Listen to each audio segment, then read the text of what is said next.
episode 660 of Good Luck High Five. You're listening to a podcast that's for you if you play Magic the Gathering. Whether you're swinging on in. Great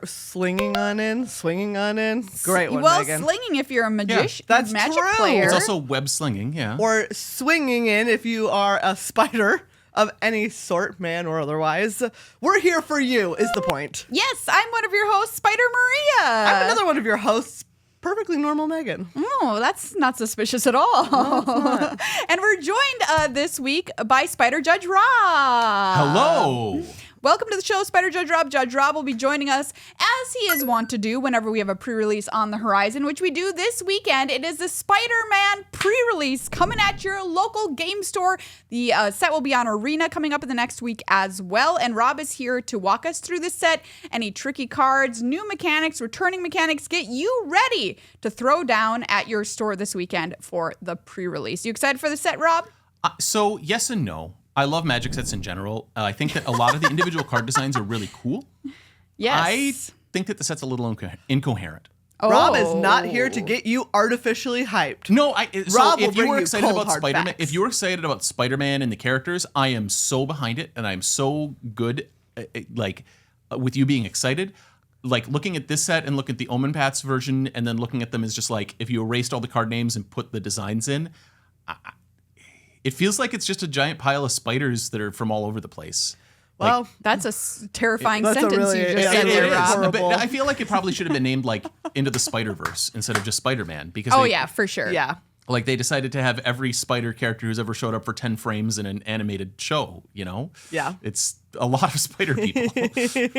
Yes, so we'll be going over all of that with you, Rob, in just a moment. But before we kick off the show, we've got to say thank you to the people who make the show actually occur, and those are our patrons. Thank you so much to everyone who is a patron of this show. You make this show and our gameplay channel, Commander Arcade, possible. It really does mean the absolute world to us. You can join over on patreon.com/GLHF Magic from $2 to $20 a month. Choose your poison. Pick your poison even. Get access to our Discord server, early episode releases, and a lot of other awesome perks. We've got a new episode, Commander Arcade, featuring the Spider-Man cards with awesome new builds. If you're interested in that, it's a fabulous episode. Go check it out at youtube.com/@GLHF Commander. And we have a new patron to say thank you to this week as well. Wow, Maria, What? Rob, you will not believe this. What? But on this, the day of the Spider-Man rules episode, our new patron's name is Peter. That's great. It is. Holy cow, what are the chances? I don't know. Wow, Peter, I just gotta say, I would park her here, right here, Yeah, and say thank you. That's what I was about to, that's what I was going for. Yep. That's the one that's right there, obviously. Thank you so much, Peter, for becoming a patron. You can be like Peter, get a pun shout out based on your name, patreon.com/GLHF Magic. September, more like Sep-Peter, because this month belongs to you. Wow. I don't know if that's our biggest stretch, but it might be. That was pretty big. Except Peter. You know what? I maintain that I think it sounded better than I thought it was going to in my head. It works better in text, I would assume. It was a more successful pun than I thought I was going to get. And that really tells you something about the quality of pun that I will allow to leave my mouth. Which is not news Peter. to any listener of this podcast.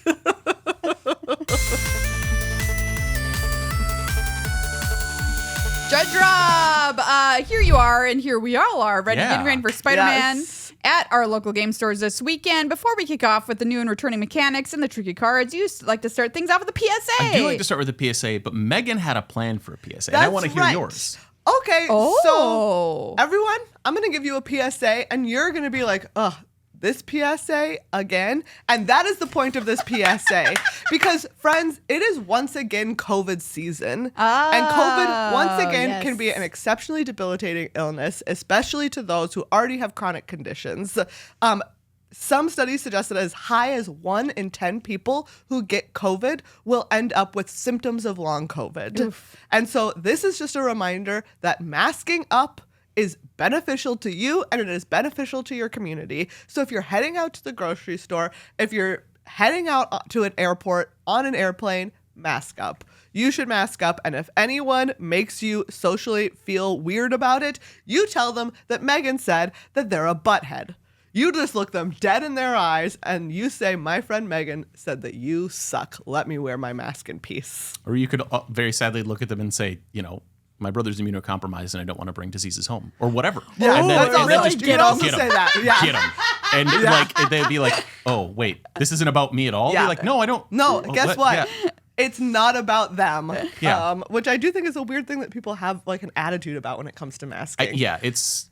It's not their business. I So want to this is say just, too, yeah. you can get your COVID booster at a lot of Please. places now. Even if you're worried because they ask you, if you have an underlying condition, you just say yes, and then you continue on. They're not going to question you about it, and it helps out your community. There you If you're go. in Minnesota, you don't have to say that. Did you see that Walls Yes, did an executive order about this? I went to get mine, and the box was automatically checked. Yep. By the way, Amazing. so I didn't even have to deal with any of that. So just don't worry about it. I just want Yes. I Yeah. want people to know that you Yeah. can just go and get it. It's and, good. And also, if they give you flack about it, oftentimes just talk to your insurer. If you're getting this under insurance, almost every insurance company that I've heard about will just say, "Look, it's way cheaper to give you a COVID vaccination Than to than it deal is with to deal with long whatever else. COVID or Yeah. Yes. whatever." Yeah, absolutely. And so they're like, statistically, if we give this to 10,000 people, and dang.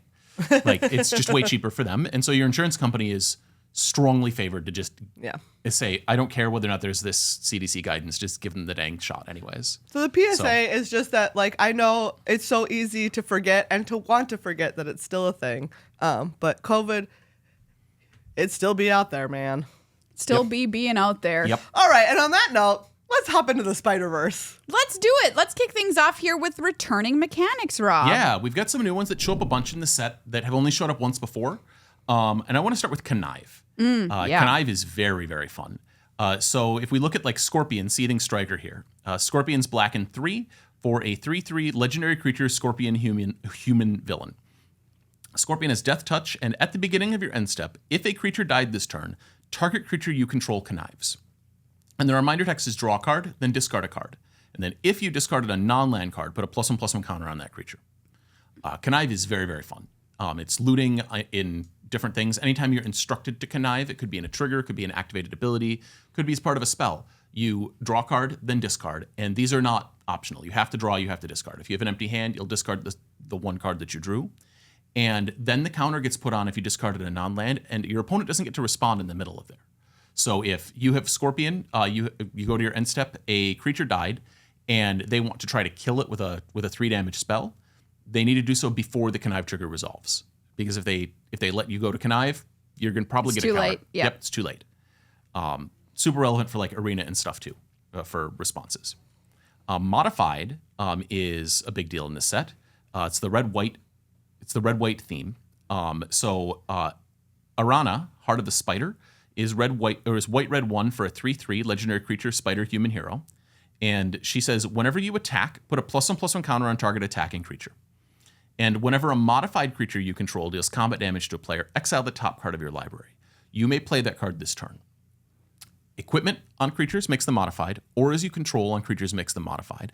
And counters makes them modified. Any kind of counter. Yeah, any kind of counter. -1/-1 counter, ingenuity counter. There's some of those in this set. Flying will modify the counter. creature. Flying counters will make things modified. Your auras make things modified. If your opponent puts an aura on your creature, it doesn't modify it. As long as they control the aura, which means they cast it. For example, something that would put your creature to sleep, tap it down or whatever. Yeah. There's if they put an aura on your creature, it doesn't make it modified. And modified only cares about those 3 things. Other stuff, bonuses from creatures, if something says target creature gains flying until end of turn, that doesn't make it a modified creature. That just gave it some ability. And so that'll come up a bunch. Arana here is super cool because she modifies a creature and then immediately lets you get the value from it. Yeah, excellent card to have if you end up in a red-white in a draft. Yeah, she's very powerful. I want to call out a lot of the legendary creatures, or a lot of the common creatures are legendary in this set, which is really, really unusual. They've done only a small handful of legendary creatures at common in the past. So like Swarm, Being of Bees here, is black and 2 for a 2/2 legendary creature insect villain with flash, flying, and Mayhem of single black. And we'll talk about Mayhem in a little bit. But He's a man made of bees. he's made of bees. He says evil never dies. It just becomes bees. I just wanted him because he's made out of bees. Man. But there, like, you can't have 2 copies of the same legendary creature. The legend rule applies. In limited, this rarely would come up in the past, like every once in a while. Right. I think that I legend ruled in limited, I don't know. I played a lot of Magic in less than half a dozen times, but it's going to come up a lot. So we drafted this set, if you Yep. listened to the episode last week, and it sure as heck came up in my deck. I had 3 copies of Doc Ock I could have played Yep. in my deck, and 2 copies of another creature, and I had to have one Yep. rotting in my hand, essentially, because I had to wait till that one died or whatever, because I couldn't play it. Yeah. Swarm here lets you flash it in to block and trade, and then have another Swarm as backup. And so it's nice for all the small creatures. For the bigger ones like Doc Ock, Doc Ock's a 4/5, right? Right. It is just not going to die that much. You end up with Doc Ock's dead in your hand. Connive is going to help you solve this problem a lot because you get to connive away those legends. But just be aware. It's unusual. This is going to come up a lot. Legendary is a drawback. It's, this creature's cool. It's legendary. It's straight up just an outright drawback on creatures. So be aware of it. The other thing that comes up is existing in the past, mana value that matters during casting or on the battlefield. So Superior Foes of Spider-Man has red and 2 for a 3/3 creature human rogue villain. It has trample, and whenever you cast a spell with mana value 4 or greater, you may exile the top card of your library. If you do, you may play that card until you exile another card with this creature. So this sets up a duration. Even if it's gone, that trigger is still going to be there. And so it'll give you that you can cast this until the next time you exile. So if they kill it afterwards, you still get to cast that exile thing at some point, which is pretty cool. But the thing that's about the mana value is this cares about the actual mana value of the spell. There are 2 different ways to cast things with alternative costs that are all over this set, web-slinging and Mayhem. And this cares about the actual mana value of the thing, not how much mana you spent. So Bloomborough cared about how much mana you actually spent, for instance, for expend.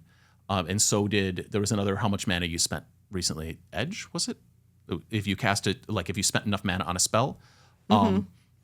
This is not that. This cares about the mana value of the thing based on the upper right-hand corner. So Swarm, if you cast him with his Mayhem, which again we'll talk about in a bit, is a black and 2, so it's a mana value 3 spell, even though the Mayhem cost a single black. Superior Foes, and there's like a half a dozen of these. There's a whole theme of this that care about the mana value of the thing you cast, even if you cast it with an alternative cost, like web-slinging or Mayhem. Nice. So even though I'm Mayheming this, for instance, still mana value 3. Yes. And so that'll matter. There's a bunch of like 4s that cost down that will trigger the Superior Foes of Spider-Man. New mechanics. New mechanics. This one is wild. I'm glad that they're finally doing this, and maybe it'll force them to actually fix the rules around double-faced cards. They're doing transforming modal double-faced cards. Wow. So all the ways that you can turn it over, you can turn it over. Every way that you can turn something over, you can turn it over in this set. So previously, double-faced cards were either transforming or modal. Modal double-faced cards you could cast on either side. Transforming double-faced cards you would cast only on the front side or play only on the front side and then transform with some effect in their text. But the spider people in this set that are transforming double-faced cards are also modal. You can go directly to hero mode, or you could start them as a normal person and then transform into hero mode. So Miles Morales here is green and 1 for a 1/2 legendary creature human citizen hero. And it says when Miles enters, put a +1/+1 counter on each of up to 2 target creatures. And for white, green, red, and 3, transform Miles Morales. Activate only as a sorcery. And you can also see down at the bottom, it has the little helper thing that says 4/3 creature on the other side. That is the same cost. All of these have the same cost to cast their B-side and transform them. So it's super helpful to remember that all of these have that cost that they have to transform in their text box is the same as it is to cast the other side. And Miles Morales is the front face in the library and in your hand. So if you are cascading or doing something based on mana cost of cards in zones other than the battlefield, Miles Morales is the card of relevance. The other side, Ultimate Spider-Man, costs 6 mana. And it'll pay 6 mana and is a 6 mana spell when you cast it, but is only Ultimate Spider-Man either when cast on the stack or on the battlefield. Everything else, it's Miles Morales. But you're telling me I can cast this from my hand as Ultimate Spider-Man. Yep, you can go direct to being Ultimate mode. Miles does not want to wait around. He's just going to show up as a hero. Brilliant. And Ultimate Spider-Man is the same cost, white, green, red 3, for a 4/3 legendary creature spider human hero. has First Strike and Haste, and Camouflage. 2 generic to put a +1/+1 counter on Ultimate Spider-Man. He gains hexproof and becomes colorless until end of turn. Jeez. Whenever you attack, double the number of each kind of counter on each spider and legendary creature you control. Double G's. Yeah, it's great. Ultimate Spider-Man grows very big very quickly. And if you play him on Miles, you can put a counter on Miles and another friend, and then transform Miles into Ultimate Spider-Man. All these things that transform in place. So Ultimate Spider-Man has haste on the backside. That's for when you cast Ultimate Spider-Man. Transforming Miles into Ultimate Spider-Man can attack immediately, even if it didn't have haste. And what happens to those counters that I put there. on there? They stay there. It's the same creature. Nice. It's transforming in place. If you play it as Miles and then transform to Ultimate Spider-Man, the counter sticks. Any auras on it stick. It's the same thing. It's just changing its You underlying just set of flipped the characteristics. pancake. Yes. But the berries are still on top. Those are the dice. Okay. Yeah, I absolutely. was gonna say, like, that's not how, Yeah. like, the berries tend to stick to the pancake, right? Like, maybe Look, Rob, that's how I got to think about it in my Okay. brain. The else berries I are can't still handle on it. the pancake. that's fair. Yeah. So let's move on to those alternative cost things that I talked about. Web slinging. So Scarlet Spider Ben Riley is green-red 1 for a 4/3 legendary creature spider human hero. Has web slinging of green-red. You may cast the spell for green-red if you also return a tapped creature you control to its owner's hand. And so web slinging is an alternative cost. Ben Riley can pick up another creature that you control that's tapped in order to web sling to be cast for cheaper, which is a pretty good deal sometimes. Ben also has Trample and Sensational Save. If Scarlet Spider was cast using web slinging, he enters with X +1/+1 counters on him, where X is the mana value of the returned creature, Sick. which is pretty great. It Yeah. means whatever you pick up with Ben's going to be that much larger. And so there's some stuff that refers to web slinging. The other thing to note with web slinging is it doesn't matter. So if the creature has a mana ability, and there's several in this set that have tap to add mana, they can be used for that mana and for web slinging. Nice. Because you add mana first and then you pay all costs, and web slinging's additional cost lets you pick up that thing. And so the web slinging just lets you do that. It's pretty cool. It doesn't change when you can normally cast the spell. So the Scarlet Spider Ben here can only be cast as a normal creature during your main phase when the stack is empty, just like normal creatures, unless you somehow give him flash.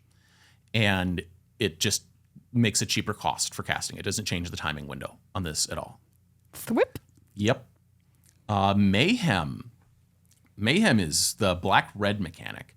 And so we're going to look at the other Scarlet Spider Kane. How many Scarlet Spiders are there in this universe? Okay, so Oh no, Maria. no, don't, Oh, no, we're not Maria, gonna. you We're not asked gonna.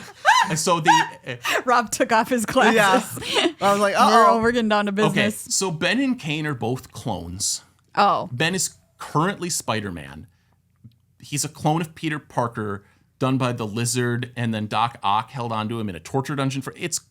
Look. Oh my. Every author comes to Spider-Man and wants to shake things up and do something weird that they've never done, and so they do that, and then somebody else comes in and takes that to the next level and then redoes it again. So we're just And like so- putting it. Yeah. We're jumping the shark, hat on a hat on a hat. Yeah, there's so many hats on hats. Spider-Man's had continuity for 60 years, right? Like, Yeah, right. So- It's a long time. Yeah, and so Eventually, like, that spider's gonna be wearing a little sombrero a sombrero with a little construction hat on it, like and a it's- fez on top. That's the every time I go look at Spider-Man lore, I'm like, what is happening yeah, I'm over like there? every once in a while they reboot it in a new and exciting way. Like one time Peter Parker made a deal with the devil and deleted his history. Like not his browsing history. This is a soap just his opera. history. Like he was like, I'm tired of being Spider-Man. I want to be a normal person So and just live with Mary Jane. And so they deleted his history as Spider-Man. Are you telling me the devil Whoa. is canon in Spider-Man? Yeah, the devil's canon in Marvel. Yeah. The devil is canon. All right, sure. Incredible. Yeah, and so like I don't know, like every once in a while, and there's multiple, like somebody starts a new comic line, like the Ultimate line, which is a totally fresh, clean Spider-Man from the beginning with, with Miles and the Green Goblin and everything else. Like it's just the best version of all the stories combined. And so there's all this stuff, which is why this set is like this. Wild. All right. Sorry. Scarlet Spider Kane. Scarlet Spider Kane. Rob, it's not Yeah. your fault. Maria asked your. Yeah. It was like your trigger question that made you realize you were a sleeper agent. Yeah. So Scarlet Spider Kane is red-black for a 2/1 legendary creature spider human hero, like every other card in the set. It has Menace. A lot of cards in the set have Menace, by the way. This creature can't be blocked except by 2 or more creatures. And when Scarlet Spider enters, you may discard a card. If you do, put a +1/+1 counter on it. It has Mayhem of hybrid black-red. Mayhem is you may cast this card from your graveyard for the Mayhem cost if you discarded it this turn. Timing rules still apply. And there's a second Mayhem card because of course they didn't want to make this simple. Oscorp Industries to do the other half of Mayhem. It's a land that says this land enters tapped. When this land enters from a graveyard, you lose 2 life. Taps for blue, black, or red, and it has Mayhem. Wild. You may play this card from your graveyard if you discarded it this turn. Timing rules still apply. Wow. So Mayhem wants you to discard things. It's really, really similar to Madness. If you played back during Odyssey block and you remember Original Madness with Torment, this is kind of how Original Madness worked. You don't want to know how Original Madness worked, but basically you discard the card and then for Mayhem, for the whole rest of the turn, it sets up you can cast this from your graveyard. So there's a lot of things that are like Kane, or there's some other ones that we'll talk about that discard at unusual seeming times, like at the beginning of your main phase. If you do that, the card can sit in your graveyard, and then later, at any point when you could normally cast the spell, you can cast it. Or in the case of Oscorp Industries, you can play the land. Oscorp still takes up your land drop. So you can't play 2 lands. Yeah, you can't play 2 lands. There's other ways to play 2 lands in the set, but like there's a web-slinging land basically. But Oscorp takes up your land drop. You can just play it from your graveyard. It's really good value. Oscorp is going to be great because can you imagine discarding this to Kane and then playing it as your land for on turn 3? Yeah. Nice. And so there's a lot of this discard and then set up Mayhem for any point during the remainder of the turn. You still have to use normal timing rules, the normal restrictions on casting it. If there's other things that increase the cost, there's one of those. We'll talk about how that applies on top of Mayhem. But it just sets up the ability to do this thing. Once you have cast it, or if it leaves the graveyard for any reason, that Mayhem effect stops applying to it. So if you discard Kane, who has Mayhem, and then you there's a green spell that returns a permanent card from your graveyard to your hand, you return him to your hand, and then and then you can't cast him specially from your hand at the Mayhem cost. He's no longer the object that's in the graveyard. So, yep. Get your value. Get your value. I put an infinity emoji in the show notes, and I don't know how you're going to do with that. Well, that's what it is. And so, yeah, it's just they added an emoji into Magic's. It's a new symbol in Magic. Yeah. I mean, you could call mana symbols emojis. Yeah, that's what I was going to say. So, Planes, like the little white mana symbol, the original emoji. Man, I wish those would be an Apple. Make an update. Put those in your emojis. People would love it. Just saying. I pay for Discord Nitro so that I can use them on servers all over because I have them on multiple servers. Yeah. Absolutely. So instead of forcing people to add 100 mana symbols. What is your teen texting? Black mana symbol, white mana symbol, green mana symbol. What does it mean? Oh no! means Are they? Abzan. I was like, are they casting a Siege Rhino? Yeah, is your teen casting Siege Rhino? Can't wait for that article. I hope not. What we are casting is the Soul Stone. So the Soul Stone is black and 1 for a legendary artifact, Infinity Stone. It's indestructible. It taps for black, and it has black 6 and tap. Exile a creature you control, harness the Soul Stone. And then its reminder text says, once harnessed, its infinite ability is active. It has infinite, and it says at the beginning of your upkeep, return target creature card from your graveyard to the battlefield. Pretty powerful. Very powerful. So it looks like we're going to have a bunch of Soul Stones in future Marvel sets because that's the way that things go with this. And they are going to be powerful like this. The infinity ability is a toggle. Once you have harnessed the Soul Stone, you never need to harness it again. You can. That ability doesn't go away. You might need to exile creatures for whatever reason, but the infinite ability is just turned on permanently for that object until it leaves the battlefield. Kind of like the city's blessing. Yeah, kind of like the city's blessing. There's all sorts of like one and done activate kinds of things like unlocking rooms. This is kind of like unlocking a second room for the Soul Stone. It only goes in one direction. If we play Duskmourn, this just looks like a room to me. You know? Yeah, once it's active, you can only cast one side. You're good to go. Yeah, you can cast the left side of the room and then you can unlock the right side and then you're good. Nice. And then it happens every turn. And yeah, it's just powerful. It's going to go in a lot of commander decks. And it's, yeah, I don't have a lot to say about it besides the infinity just gets turned on and is on forever. It's time to say thank you to the sponsors of Good Luck High Five, kicking things off with Card Kingdom. Yes, Card Kingdom, the #1 place to go for all of your magical needs. You can go to cardkingdom.com/GLHF. Please use that link so they know that we sent you whenever you buy anything that you need, pre-ordering your Spider-Man product. Your Spider-Man product. Your Spider-Man singles. Your Spider-Man singles. We talked about Multiversal Passage. That's one of their hot singles that's selling right now. Yeah. The Soul Stone. The Soul Stone. Hot single. That makes sense. Card Kingdom, the #1 place to go for hot singles in Seattle. Hot singles in your area. Cardkingdom.com/GLHF. They'll ship your order to you in one package so you don't have to wait for stuff to show up at your door, which is a very nice service. I personally appreciate that as somebody with #anxiety. Thank you, Card Kingdom, for supporting us. Cardkingdom.com/GLHF.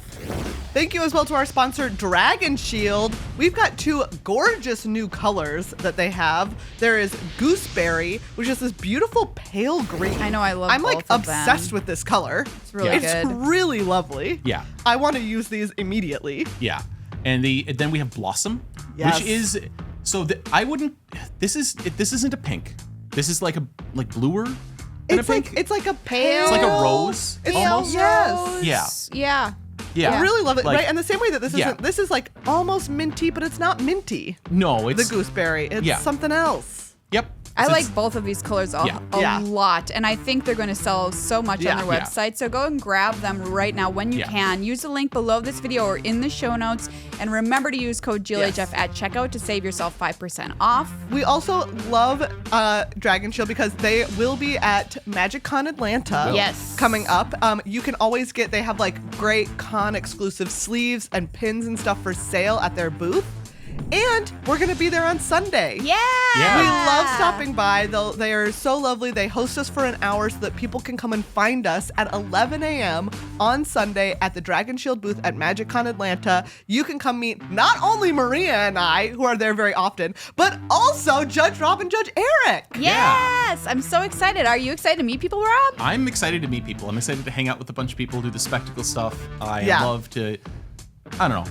I love Magic players. It's going to be great. You yourself can see in person Judge Rob's beard. I know. It's true. majestic. And then you can go home and make yourself a sticker that says, "I saw Judge Rob's beard in person." Which I am deeply Oh, regretting the fact man. that we did not How make do you we those not stickers, have Rob. these We have I'm 2 so weeks. sorry. We have 2 weeks. No, you're right. Maria, Is there we're gonna enough go see time? if we can turn around Is stickers there that enough say, time? "I saw Judge Rob's beard in person." Just a sticker. Just a sticker that says that.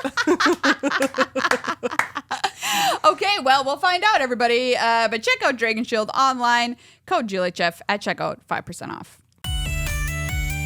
Let's move on to individual cards then. Yeah. We're going to go from commons all the way up to Yep, mythics. we are. So we're going to start with Romantic Rendezvous, which is red and 1 for a sorcery. Discard a card, then draw 2 cards. This doesn't have an additional cost to discard that card. If it's your last card in hand, great. You cast it, you draw 2 cards. So unlike cards that Yep. say as an additional cost to cast this Yes. card, where you must do it. Yes. So the Thrill of Possibilities in the Arena set, actually, that is on Arena, because it's part of the Arena set has a bunch of other special guest cards and stuff. Thrill of Possibility is almost exactly the same card, except that it says as an additional cost to cast this spell. This discard is a card. This is not better. like that. In Thrill of Possibility is an instant. Okay. So there's Rob. there's some tension. So they're just very different from each other, even though they look almost exactly the same. They're both red and 1. They both discard a card. This one doesn't require you to have a card to discard. Put this in your Mayhem deck. Yeah, put this in a Mayhem deck. Spider-Man No More. It's blue and 1 for an enchantment aura. Enchant creature. Enchanted creature is a citizen with base power and toughness 1/1. It has defender and loses all other abilities. And it mentions it also loses all other creature types. Oh. I wish that reminder text was on like 6 other cards in this set, and I'm going to call them out. Because setting a creature type erases all other creature types. They can still, in this case, it might be relevant because you might have something like Spider Punk that gives other spiders riot. That actually wouldn't matter because it's already on the battlefield. But there's a bunch of stuff that cares about whether or not things are spiders in this set. And so this stops it being a spider.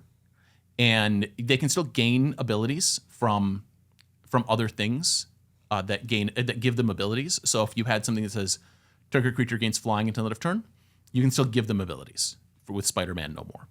It's almost like he's gone into witness protection. No, this is him abandoning the cowl. No, I know, but yes. it's a callback to I wish that Streets this of New just was Capenna. witness protection. Yeah. Like I want Spider-Man to become a legitimate business person. Yeah, that would be cute. That'd That be would be great. very funny. Steel Wrecking Ball. So this is a 5-cost artifact. It says when this artifact enters, it deals 5 damage to target creature. Red and 1, discard this card, destroy target artifact. That is not sacrifice. So there's all sorts of artifacts that behave like this that are like you play them and then later you sacrifice them for stuff. Steel Wrecking Ball is not play it to kill a thing and then sacrifice it to destroy an artifact. It is discard it from your hand. There's also a lizard that like has fake blood rush, or not a lizard, a dinosaur that makes a thing a dinosaur and red and 1 discard this. They're discarded from your hand. In order to do this. It's just notable on Steel Wrecking Ball. The first time I read this is like, oh, I get to kill a thing and then maybe I get to blow up an artifact later. That is not what Yeah, this it does. is weird. Yeah, it doesn't look like that. Yeah, for sure. it felt like that to me. I was like, Yeah, no, I get it. then I get to drop the Wrecking Ball on something to break it. Yeah, it makes it, no, you get to do one or the other, really. Yeah. So, The next card is Unstable Experiment, and the Yes. art is A+. yeah, the art is great on this. And so, blue and 1, it's an instant. Target player draws a card. Then up to 1 target creature you control connives. And so you do the connive of draw a card, discard a card, and then put a +1/+1 if you discarded a non-land. And the thing with Unstable Experiment is it has 2 targets. And so if they make the creature target illegal, you'll still draw a card. But you have to target a player with the first half. You don't need to have a creature to play the second half. I target myself. Yeah. And you also do things in order on this. Well, in two-headed, though. In two-headed, I might target my teammate. Oh, well, that's very nice of you, Rob. Thank you. So, and you do these in order. So you'll draw a card first, and then you'll draw a card for connive, and then you can discard any card you want, including either one of the ones you just drew. So, it's just operationally interesting, I think. Green Goblin Revenant. So Green Goblin here is red black 3 for a legendary creature goblin human villain, and he is a 3/3. Has flying and death touch, and when Green Goblin attacks, discard a card. Then draw a card for each card you've discarded this turn. That is not a cost on Green Goblin. If you somehow do stuff before combat and have an empty hand and then attack with Green Goblin, you don't discard anything. But for every card that you did discard this turn, you'll get to draw a card. So if you play Kane, Scarlet Spider, discard your last card in hand, put a +1/+1 counter on Kane, and then go to combat, you won't discard anything to Green Goblin, but you will draw a card for it. That's my plan. Because it's not optional. That sounds sick. It's pretty cool, actually. I think that he's going to draw a lot of cards in surprising ways for people. And I believe that was our first uncommon? Yeah. Yeah. And then so on to Living Brain, Mechanical Marvel. What a cutie. Yeah, this is a great robot. Living Brain is a 4-cost legendary artifact creature robot villain. At the beginning of combat on your turn, Living Brain is also a 3/3. At the beginning of combat on your turn, target non-equipment artifact you control becomes an artifact creature with base power and toughness 3/3 until end of turn. Untap it. So this is not optional. Living Brain is going to animate something. And so if you don't have anything else for Living Brain to target, Living Brain will target itself. And so you target a non-equipment artifact and it animates into a 3/3.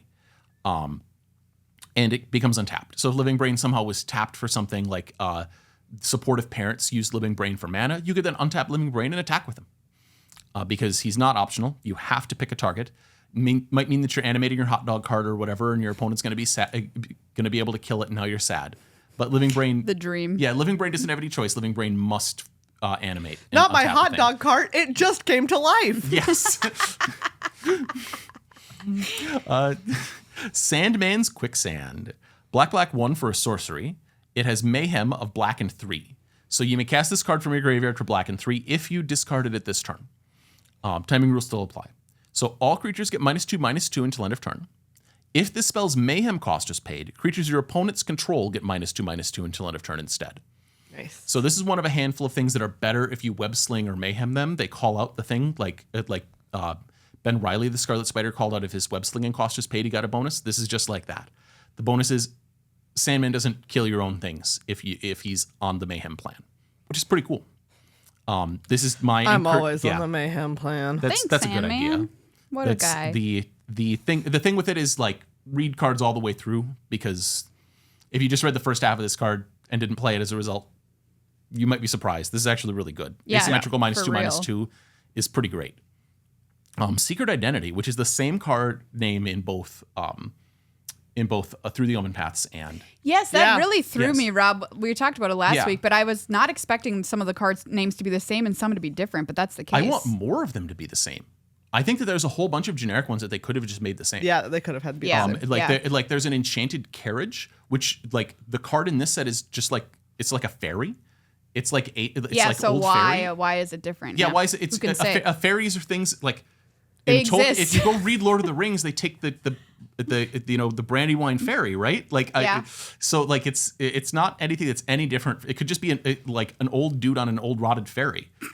It's fine. Like it's I wish that was the name of the card. old dude on an old on an old ferry. rotted ferry. Yeah. And so, like, there's a bunch of these that I'm just like, why did you bother to like? Hot dog cart could have been fine. Yeah, like hot dog carts are things. Yeah, Everywhere. Right. If this whole set would have actually just been New Capenna themed, Yeah. and they didn't it would go, make sense. They didn't do all through the Omen Path stuff, and they were just like, no, we're just gonna do Capenna 2. Spiders showed up on Capenna for some reason, and so there's spiders everywhere. Well, That's there's fine. spiders everywhere in a lot of planes now that I don't know. They're invading. Every plane has one random Phyrexians. Everywhere a handful got of the spider, spiders. handful of spider weirdos on every plane. Yeah. So right, sorry. Back yeah, to Secret Identity. Identity. Secret Identity is single blue. It's an instant. It says choose one: conceal or reveal. If you conceal, until end of turn, target creature you control becomes a citizen with base power and toughness 1/1 and gains hexproof. Or reveal, until end of turn, target creature you control becomes a hero with base power and toughness 3/4 and gains flying and vigilance. Nice trick. It's a cool trick. It's a great combat trick. It counters spells. It makes your thing stop being spiders. I don't know why. This is just letting you know it stopped being spider. Yeah, this is me telling you. Because it's a secret Yes. identity, Rob. Sure, but like, shouldn't you become like a spider hero if you're like, you're Secret. Yeah, I think. Legitimate business person. Yeah, this is You yeah. should become legitimate. You should become a legitimate business person. In all Th- instances. Yeah. All This does time. not say creature in addition to its other types. It doesn't become a citizen in addition to its other types. It just becomes a citizen. That's fine. Becoming a hero stops you from being a spider.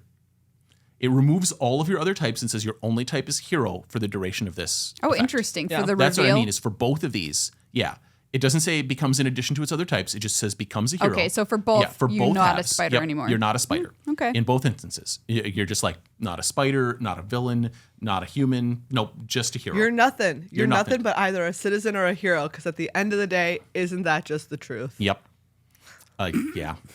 It really is. Shriek, Troublemaker. She's not a troublemaker. She's a troublemaker. Love it. And so Shriek is hybrid black, red, and 2 for a 2/3 legendary creature mutant villain. And at the beginning of your first main phase, you may discard a card. When you do, target creature can't block this turn. And has Sonic Blast whenever a creature an opponent controls dies. Shriek deals 1 damage to that player. So this is a reflexive trigger. And it's at a weird time. After you draw for turn, you go to your main phase, Shriek will trigger at the beginning of your first main phase. And then you get to choose whether or not to discard a card at that trigger. If you do, it creates a second trigger that targets a creature that makes it unable to block. This is a kind of a strange time for a discard trigger like this. Usually something like this would be at the beginning of combat. But what it's trying to do is let you mayhem things before you go to combat. Because you're doing it on your main phase so that you can then play them during your main phase. Yeah. And so it's giving you that opportunity to do that. It's also notable that you won't get the discard trigger the first turn that you play Correct. Shriek. Unless you somehow play Shriek at a time, like on your upkeep or something, which is not going to happen. Yeah. And so you're not going to get to Shriek right away. And the other thing with it is if you are playing competitively in paper, at the pre-release, people are just going to let you do this. But if you're playing competitively, like you go do, your store runs a sealed RCQ or something with this set, and you go to your turn, draw a card, you have Shriek on the battlefield, and you play your land, that's after the time the trigger would have resolved. And so then you probably won't get your Shriek trigger. It's just... You passed it. Yeah, it's at the beginning. You missed your chance. You can only play a land on an empty stack. This trigger goes in the stack at the beginning of your pre-combat main phase. You missed it. At the pre-release, people should just give it to you. Just give this to people. People don't know how these cards work. Yeah. Like, let them do this stuff. They didn't gain any advantage from it. They have to discard a card anyways. It's just weird. Yeah. Yeah. Great card in Mayhem. Yeah, once again. Shriek is very powerful. Like, Spider-Man Noir Yeah. is our next card. yeah. black and 4 for a 4/4 legendary creature spider human hero with menace. And whenever a creature you control attacks alone, put a +1/+1 counter on it. Then surveil X, where X is the number of counters on that. So surveil, this is I think the only card with surveil in the set. Surveil is look at the top, some number of cards of your library, put any number in the graveyard, put the rest back on top in any order. And Spider-Man Noir is going to this doesn't target. So if you attack with the creature and they kill it with this trigger on the stack, it's going to count the number of counters it had at the last time it was on the battlefield. You don't get to put a counter on it because it isn't on the battlefield. So let's say you attack with a 1/1 with 2 counters, so it's a 3/3. They say, in response to your Spider-Man trigger, I'm going to kill your solo attacker. Cool. This trigger's still going to happen, and it's going to use the last known information about how many counters that had at the last time it was on the battlefield. You don't get to add a counter because Spider-Man Noir, your 1/1 with 2 counters on it isn't there anymore to put a counter on, but it did have 2 counters, so you would connive 2 in that circumstance. Surveil 2. Or surveil 2, sorry. You'll surveil 2 in that circumstance. And it's kind of tricky because they might want to kill the creature before you attack so that there isn't a trigger, but then you can probably attack with a different creature. And then get the trigger. Like, it's just, like, if they want to lock you into attacking with that one creature and then kill it with an instant speed thing, you're still going to you probably will get some number of surveils. Surveil 0 is just do nothing if it comes up. She walked into my office with 6 legs all the way up to her thorax. What happened to her other 2 legs? Oh, God. I like how we had entirely different jokes. But we had we were on the same page. We had a lot of questions about this bug. I was like, I'm going to get the number of spider legs wrong. I just know it. You really did. You really did. Famously 8. I can't think of a bug. I can't think of anything whose number of legs is more well known. Oh my God. Like the most iconic number 2 of of my legged legs animal. have been ripped off by my husband, who's also gone. I can't find him. You killed him. Yeah, yes. Mystery I'm solved. That's the way that it always works out in this. Yeah. He ripped off your legs and he's dead now. You killed him. Case closed. Case closed. I'm not sending you to jail, though. Another one done for Spider-Man Noir. Arachne Psionic Weaver. Yeah. Arachne is white and 2 for legendary creature spider human hero. She's a 3/3. She has web slinging of white. You may cast a spell for white if you also return a tapped creature you control to its owner's hand. And as Arachne enters, look at an opponent's hand, then choose a card type other than creature. Spells of the chosen type cost 1 more to cast. So Arachne comes out, and this is not a triggered ability. They can't respond to it. If they let Arachne resolve, you're going to get to look at their hand. And then you choose a card type other than creature. This does not have to have any relation to their hand. You look at their hand, it is 3 lands, great. You choose instant. Sure. Cool. This is the last ability, spells of the chosen type cost 1 more to cast, is symmetrical. It is for them and you. So every player is impacted by Arachne's symmetrical cost increasing trigger, which is really weird for a modern Magic card. In almost every other card like this, it is spells your opponents cast of the chosen whatever. Mm-hmm. It is very, very strange that it would be symmetrical. So this is a lot of weird stuff going on where you get to look at her hand for some reasons, and then so that you can try to guess what they're going to do. And then you have perfect information about whether or not your spells are going to cost more or theirs are going to cost more when you make the decision. And that decision is all during the resolution of Arachne. If they let her resolve, she's going to enter the battlefield, do this, replacing entering the battlefield with doing all of her stuff. And then their spells are going to cost more and they don't get the chance to respond anywhere in there. So it might be possible to make their instant cost 1 more so they can't kill her, for instance. But you also might be shooting yourself in the foot. Just keep that in mind. Yep. Just FYI. Just think about your hand. Cheering crowd. This card is so weird, Rob. We talked about it last week, and I love it. And I think it's also kind of incomprehensible. So it's a hybrid red-green 1 for a creature human citizen, and it is a 2/2. At the beginning of each player's first main phase, that player may put a +1/+1 counter on this creature. If they do, add colorless for each counter on it. They add colorless for each counter on it. So you play Cheering Crowd, you pass your opponent, they get the first crack at this. They can make it bigger, turn it into a 3/3, they get a mana, which might skip them all the way up to having 4 or 5 mana, depending on what turn that you play this on early in the game. comes back to you. You put a second counter on it. You get 2 mana. So it encourages everybody to like build up bigger things. It is just like at a wrestling match or anything else where the crowd eggs you on and you do bigger and bigger and bigger stuff until somebody jumps off the Top rope. Well, I was going to say the cage at Hell in the Cell through an announcer's table. Sure. And so, bigger and bigger things happen. Yeah, this gets out of control very like quickly and enables Yes. some very big things to hit the table before their time. Yeah. Jackal, Genius Geneticist.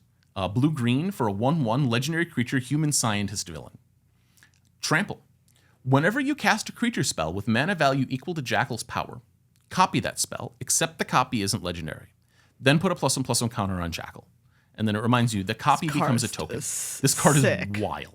Yeah. So first things first, Mayhem and web-slinging count, as mentioned, the mana value of the thing derived from the upper right-hand corner. Gotcha. So Arachne is white and 2. That is a mana value of 3, even if you web-sling her for single white.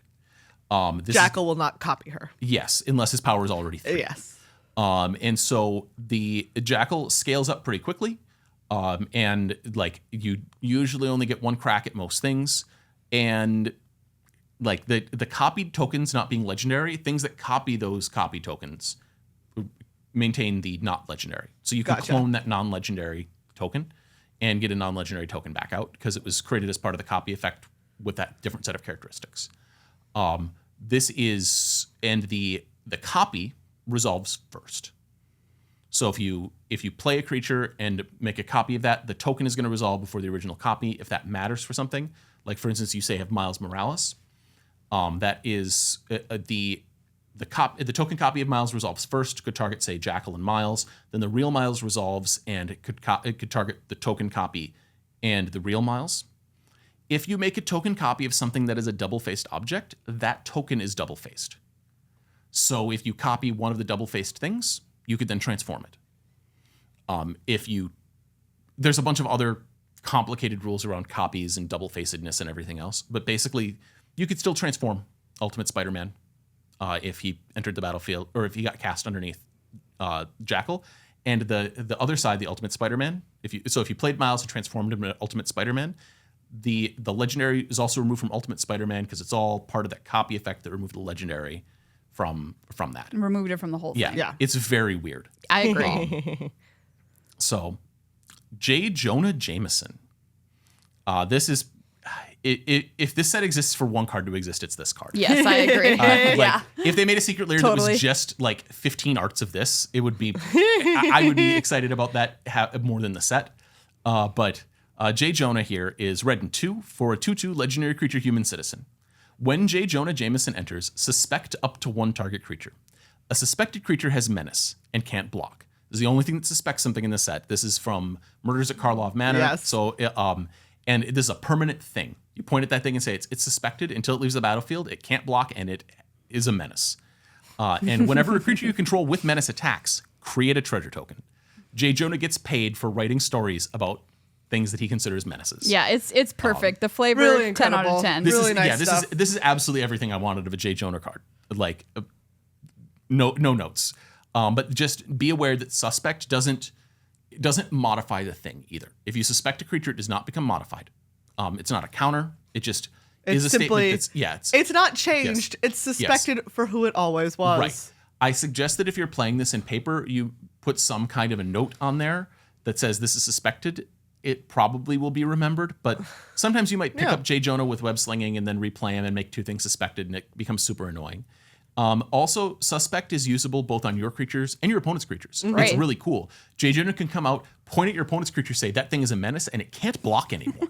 And now they're in a lot of trouble, especially if it like has defender or like is one of the creatures that is just like a 2/5 for that just wants to block a lot. Yeah. It might not No be more. worth it to attack anymore, but now it can't block. So what is it going to do? 1/1 death touches are also very good to suspect because then they can't block and you take 1 point of damage and it's not such a big deal. So Lizard, Connor's Curse. Green 2 for a 5/5 legendary creature lizard villain. It has trample and lizard formula.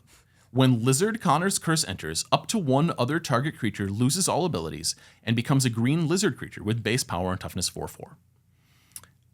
Again, I wish it had it stops being other creature types reminder text, just like I mentioned on Secret Identity, because this makes it a lizard. It's not a spider. It's not a human. It's not a hero. It's not a villain.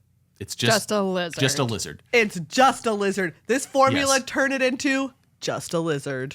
I also think that this is the single best through the Omen Paths interpretation Ooh, of anything. Have you yeah. seen this? I don't know, because sometimes that's my problem is I don't remember if this is this card or that is that card, right? This is this guy. King of the Cold Blood Curse. Yeah, King of the Cold Blood Curse. Look at this derpy lizard. Like, He's really cute. He is cute. he's incredibly cute. He's incredibly It's good art. incredibly funny. I went and posted it in the Discord because I'm friends with Andrew Marr on Facebook, and he posted the high res of this. Oh, nice. And this is apparently Eldraine. But Yeah. I want this card in paper more than I want I Lizard. know. I know. So some of these things I do like I'm excited about J. Jonah. I think that this is a perfect card, and the Through the Omen Paths version is worse. Same with Spider Punk. We'll talk about in a minute. Yeah, for minute sure. Here. Yeah. But Maximum Maximum Carnage. Carnage. It's a saga. Because every set has sagas now. Yeah. Red and 4. And it's a saga. It enters with one counter. Every one of your pre-combat main phases, it's going to get another counter. The first step of this saga is until your next turn, each creature attacks each combat if able, and attacks a player other than you if able. The second step is add red, red, red. And the third step is this saga deals 5 damage to each opponent. So Maximum Carnage it has a drawback, which says that your stuff has to attack if you play it pre-combat. So this is a card that you get to be very careful about. You get to play it post-combat if you want your creatures to be able to block your opponent's creatures. Or if you're a multiplayer and you want, like, oh, dang, sorry, I had to attack, you play Maximum Carnage pre-combat. And then people will be like, but you could have played that post-combat. It's like, sorry, I forgot, I have to attack. No, you. that's very good because at yeah. pre-release, like you might Yeah. not want to hose yourself Right. here. And so be careful. Pre-releases, you almost always want to play this post-combat. You want to attack first, and then after combat, cast Maximum Carnage so they can get the chance to attack. Even if you don't plan to attack with creatures, you can just say, I would like to go to combat. And they go, sure, attackers? And you go, none of them. I would like to be in my post-combat main phase. And they go, why did you want this? And you go, Maximum Carnage. And they go, oh, everything makes I see. perfect Yeah. sense now.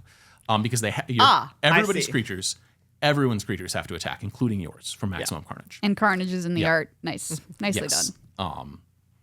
I hate the Through the Omen Paths version of this one. I looked at it; it's incomprehensible. It's just the worst card name. So Multiversal Passage.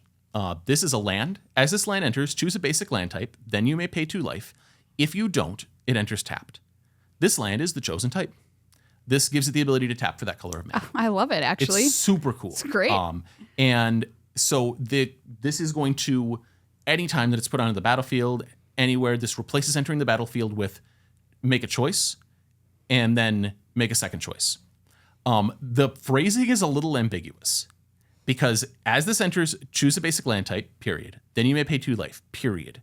If you don't, I mean, that might refer to either one of those, right? Did you choose a basic land type? It refers to the You most had to. recent Yes. thing you It refers to did. the most recent thing. It's like, it refers to the paying 2 life because you had to choose a basic land type. And so, I definitely am going to see some people try to argue this. Well, I did the thing. I chose a land type. It doesn't matter whether or not I pay 2 life. I did this thing. Yeah, That's a bad faith argument. That's what I say. It is a bad faith argument, but it's supported by the text being a little weird. Make your own shock land. Yep. Spider Punk. I love this guy. I love this art. This art is Yes. incredible. It's great. Red and 1 for a 2/1 legendary creature, Spider Human Hero. I wish he could get more types, but there's no room on this type line. Spider Human Hero Yes. Punk. I don't know what other types I'd add to Spider Punk, but Spider Punk would definitely be like, I want all of the types just to defy authority. Yeah. Spider Punk says Riot. This creature enters with your choice of either a +1/+1 counter or haste. So as it goes to enter, you choose either put a +1/+1 counter on this or give it haste. And if they let the card resolve, and you choose to put counter on it, it's gonna enter as a 3/2. It says other spiders you control have Riot.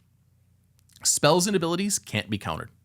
Damage can't be prevented. Wow. Nice. Yeah, it is wild. Good card. And so the thing with other spiders you control have Riot. Giving tokens Riot is really unusual. It doesn't actually happen that much. But your tokens get to enter with either a +1/+1 counter or haste. It's just great. Yeah. Like all of your spiders, every spider you make has riot. If it's a spider as it resolves and enters the battlefield, you get to pick. Either it's bigger or it's faster. So, Superior Spider-Man. Black Blue 2 for a 4/4 legendary creature spider human hero with Mind Swap. You may have Superior Spider-Man enter as a copy of any creature card in a graveyard, except his name is Superior Spider-Man and he's a 4/4 spider human hero in addition to his other types. When you do, exile that card. So like every other clone, this replaces entering the battlefield with entering the battlefield as something else. Then that replacement effect generates a delayed trigger that exiles the card that you copy. If the card isn't there at that time that goes to exile it, doesn't matter. Too bad. You still made the copy, you still became a copy of it. Your name is Superior Spider-Man, so the legend rule behaves weirdly. Clones that clone this Superior Spider-Man will get the name Superior Spider-Man and will get 4/4 and plus Spider Human Hero. So if you play some other copy effect like the Changeling, you can copy Superior Spider-Man. You get the Superior Spider-Man, the base things text box basically, plus the Superior Spider-Man. I'm going to fail at saying this over and over. You're going to get the name, you're going to get the bonus extra long type line, and you're going to get 4/4 from other clones. It's very strange. It's very cool. It's graveyard hosing that is really difficult to interact with because it's a trigger based on a replacement effect for this entering the battlefield. So, this is my favorite art of this set coming up next. Yeah, the Spot Living Portal. This is very good. I think this is the Spot's pocket dimension that he throws things into in the art. Yeah. Black White 3 and the Spot is a 4/4 legendary creature human scientist villain. When the Spot enters, exile up to one target non-land permanent and up to one target non-land permanent card from a graveyard. When the Spot dies, put him on the bottom of his owner's library. If you do, return the exiled cards to their owner's hands. So the Spot comes out and you pick, usually the normal path is pick your opponent's creature and a creature card in your graveyard.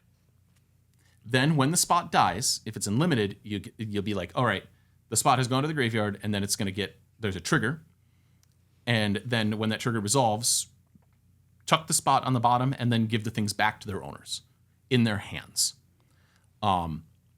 This is Angel of Condemnations. Does almost exactly the same thing. Where you pick a combination of 3 things on battlefields and in graveyards that you get to exile. And the Spot is very weird, though, because this is a conditional when it dies, do a thing, and if you do a thing, do the other thing. So when it dies, tuck it on the bottom. If they exile it in response, let's say they have a card that like Ghost Vacuum from or they have Cauldron or whatever, and they try to exile the Spot in response to that trigger, they can. Gets exiled. Then you don't put it on the bottom of the library, and you don't give everything back. So they're gone forever.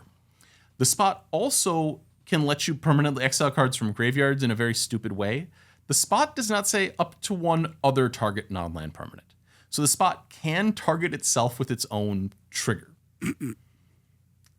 I suggest that you don't do this because the Spot goes to exile and then didn't die. Gone. Yeah, and is just gone. But I got to eat a card from a graveyard permanently. That's a good spend of 5 mana. What an expensive way to do such a thing. Yeah, just don't misclick on Arena because you can click on the Spot and then throw yourself into the ocean, basically. Okay. I misclick and then I throw myself into the ocean. That's how I feel when I misclick. Throw myself into the ocean. Yeah. Ultimate Green Goblin. Ultimate Green Goblin is hybrid black red, and 1 for a 5/4 legendary creature goblin villain. At the beginning of your upkeep, discard a card, then create a treasure token.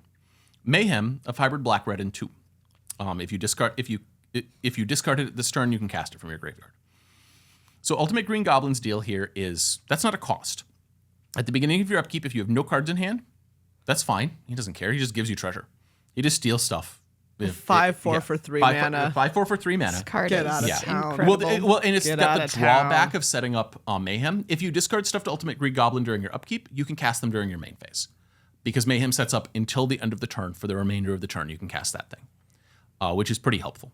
So, and you don't need cards to get treasure from Ultimate Green Goblin. Yeah, even if you can't discard, you still get the treasure. Yep. Thanks, buddy. It's not a cost. It's just you're instructed to do these 2 different things. If you can't do one of them, darn. Gwen Stacy. Gwen Stacy's red and 1 for a legendary creature, human performer hero. When Gwen Stacy enters, exile the top card of your library. You may play that card for as long as you control this creature. White, red, blue, and 2, transform Gwen Stacy, activate only as a sorcery. On the other side, Ghost Spider has that same cost. White, red, blue, and 2. Ghost Spider is a 4/4 legendary creature, spider human hero, with flying, vigilance, and haste. And whenever you play a land from exile or cast a spell from exile, put a +1/+1 counter on Ghost Spider.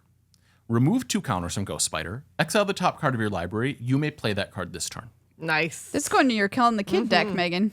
Yeah, she does a lot of stuff. So the thing with Gwen Stacy's first ability, when she enters, exile the top card of your library, you may play that card for as long as you control this creature. That persists through transforming into Ghost Spider because it's still this creature. It's the same creature. She just changed costumes. And so if you exile a card with Gwen Stacy and then transform her into Ghost Spider, then you get to play the card as long as you control Ghost Spider as well.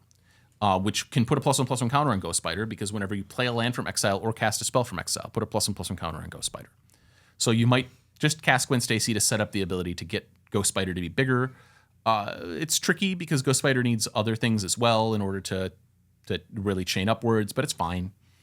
But it's just, you might be surprised if somebody's like, yeah, play Gwen Stacy, exile the thing, transform to Ghost Spider. You're like, it's not a Ghost Spider, like it's not Gwen Stacy anymore. Yeah, but it's still this thing. Right. So. Wow, that's the end of your list, Rob. Yeah, that's my list. Yay. Just powered through that. Thank you. You're welcome. Incredible. I feel prepared. I do feel prepared. And you know what? I do feel more excited.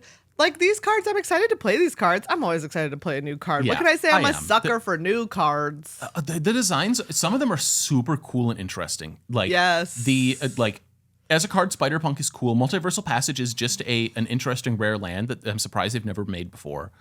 I think we find in this set what we would imagine would have happened, as we know that this was a smaller set, Yeah. as similar to Assassin's Creed. It got expanded out into this larger version. So I think we're seeing, the byproduct of that, which is some of Right. these cards are super interesting. They're very flavorful and cool. And other ones you're like, oh, this feels kind of thrown together last minute, which Yeah. is kind of what I would expect if the set happened in the way that it's happened. Right. Yeah. It's like I said, it feels a little incoherent. It feels like it's a smaller set than a normal set, but it also feels like 2 sets worth of stuff of like Certainly of the legendary random creatures. stuff. Yeah, of legendary. There's so many legendary creatures, and so this actually unlocks the ability to play purely Pauper Commander. Pretty Yeah, pretty for cleanly. real, yeah. Right. Previously, Good point. there was the cycle of ones from, Aether Drift. What was that? There were just it was the dinosaur and the other dinosaur and the 3/1 for 2 and stuff. And then I there's saw someone being like, I'm going to make a commander deck of Swarm, and, Swarm's actually pretty Love cool. it. You have the ability to make certainly quite a few commander decks based on this set. That's for sure. Yeah, there's infinite there's too many legends creep. Like there was a theoretical point where you could make a deck for every commander and play them and feel like it was a distinct thing, and now we're way past that. And this set is this set has more legends than champions, I'm pretty It sure. has more legends than any other thing that's in the set. And so because they all have this, they want the creatures to be unique. Okay, that's fine. It makes sense, but it does lead to some interesting situations that are going to Yeah. happen, especially in limited. Yeah, it does and it doesn't. I think that honestly, a lot of these low tier villains, why is Tombstone? Tombstone's just a dude. tier villain. Yeah, no. There's definitely like people who could headline a movie, right? Doc Ock should be legendary. Well, yeah. Okay. Yes. Yeah, great. You've convinced Look, me. that's I would say the same thing about Morbius, but he got a movie. Yeah, but Madam there's- Web, for yeah. instance. But there's all sorts of these Tombstone career criminal. He's just a random mobster. Yeah, It doesn't really yeah. he puts the hit out on people, but who cares? There's a bunch of these that are just they don't really need to be legendary, and a bunch of these random spider folk that show up that are they might be cool on their home plane. Peter Porker is. But here in New York City, you're just some guy standing at a hot dog cart. Get real. Right. And so it's funny because there's also just random people the construction crew or guy in the chair or whatever that aren't legendary. And it's they could have made those legendary. It's you just give them the name of the person who's in that job. But you don't need to make everything in the set legendary. I feel it also If everything legendary, then what's not legendary? Right, exactly. Yeah. If it like, and it makes it really hard to track stuff. And then when they go and make into the Omen Pass, they have to name all these characters, and they're like, you know, Blorbo from my Spider Show. And like, sure, Rob, I would. If there was a card called Blorbo from my Spider Show, that would become my favorite Magic card of all time, and it doesn't matter anything else about it. I'm glad that You both could responded reskin yes. Siege Rhino as Blorbo from my Spider Show, and I'd be like, this has changed my entire Megan, life outlook. how do you feel about Fleam? I mean, Fleam look, is clearly the look, winner. Fleam is Oh the yeah, meme of this Fleam, set. everyone loves yeah. Fleam. Like Fleam is love, Fleam is life. Yep. So Fleam comes from Norman Osborn in the Through the Omen Path set. In case you haven't heard about a Fleam, when you flip into Fleam, Gobin's creation, and people are in love with Fleam. I mean, Fleam is incredible. Fleam is top tier. Absolutely. He's just a little guy. In the dictionary, this is the under just a little guy. Yeah, It's just a little guy. It's just Fleam. People It's are like, Fleam. loot is what Wizards wants Fleam to be, but Fleam is the natural, like, just we found this little guy, we like this little guy. We love this little guy. You can't intentionally make a Fleam. No, a Fleam must simply happen. So true. So true. Speaking of Fleam, we're going to now go to Cutest and Grossest card from this set. And Fleam is not eligible because Fleam is Through the Omen Paths. Yeah. But if there was a Through the Omen Paths, Fleam would win Cutest card. Yeah. But we're going to talk just about the main set. And I only have 3 cards that I've pulled for competition here in Cutest card. It's not a very cute set. Yeah. I have to say. So I'm going to put into this category Masked Meower because it's our Spider Cat hero of the set. Pretty cute Spider Cat, flying through the air like a cat. Cute, but it's not going to win. I'm also going to throw Pumpkin Bombardment, which is a sorcery. You love them pumpkins. I love these little pumpkin You've bombs. loved those pumps since the first time they showed them. I know. And sorcery being in contention for Cutest card, also a very unusual thing. Yeah. But look, those little pumpkins are cute. Yeah.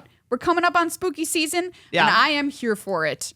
The winner of Cutest card for this set, though, is not a surprise, I would think, to many, and it goes to City Pigeon. Yes. Yeah. City Pigeon. I love him. Stealing He that want hot eat dog. hot dog. He just want your hot dog. And in the background, look, this other little pidge wearing a donut as donut. a necklace. I was going to say, I'm not sure if it's a bagel or a donut, but I feel like a bagel would be too heavy for that pidge to wear, so I think it's a donut. Some people are just right now learning how Minnesotans say the word bagel. What? Bagel. Bagel. Bagel. I put my bagel in my bag. I played tag.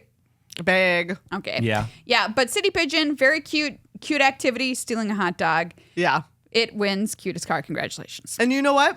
I'm going to tell you that I could make a stretch and like name a grossest card from this set, but I don't believe that there is anything truly deserving of the title of gross. What about the one I thought you were going to choose? Which was? Grow Extra Arms. Oh, did I miss this? Oh, and Spider Manifestation. Oh, I okay, just wanna, yeah. Oh yeah, we've got to really, you got to. Okay, wait, never mind. It's Spider Manifestation. I can't look at that. Okay, I don't sorry. know how I missed Yep. that, but Yep. that's Okay. it. Yep. Okay, great. I was like, I thought there was a pretty clear winner Nope, here. case but closed. Okay, Case I've closed. scrolled We're done away. here. You don't need to look at it anymore. Cool, thank you. Never mind. My bad. Wow, I thought that I was having a great time. I was like, look, this set, not that gross. My mistake. Yeah, Grow that Extra one really Arms comes out of. Grow Extra Arms might, except that it's funny. Yeah, it's kind because of comedy his, gross. Like, the way that his facial expression is making me not feel as gross. I about just think if this happened to me, I would just not like it on any level. No, I mean certainly not. Awful. Certainly not. Wow, Spider Manifestation. But Spider Manifestation. I guess I'm glad I knew about that before I came across it naturally. Yeah, But it is- what if I had been able to go my entire life without It seeing is really it? convincingly well done art of something I don't want to look at. Yes. It's also unusual because the art of it is so unlike anything else in the set. And Yes, it's just, I think that's why I just kind of didn't Yeah. see it. I skimmed right over it. it looks like something out of Innistrad for sure, Yeah. or Duskmore, and it's just Yep. Yes. everything's spider. Everything is spider. Everything is No, spider. no, no.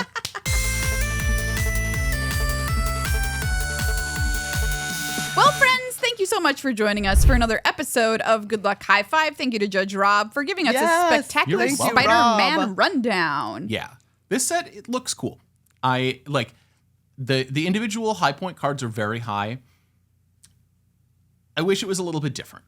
That's about what I got. That's fair. Well, we've got a lot of Marvel to get through, so we'll see Yep. what happens. Yeah, we do.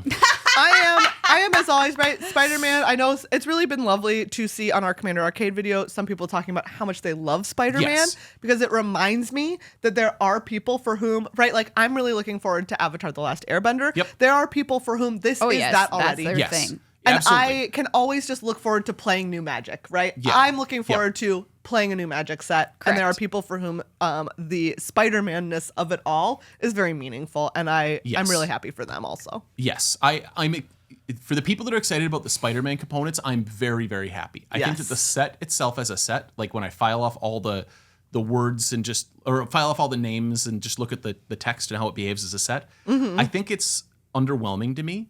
And that's my problem. I think that Spider-Man deserves better. It didn't need to be every spider person from everywhere. If it was Into the Spider-Verse as a set, it would make more sense.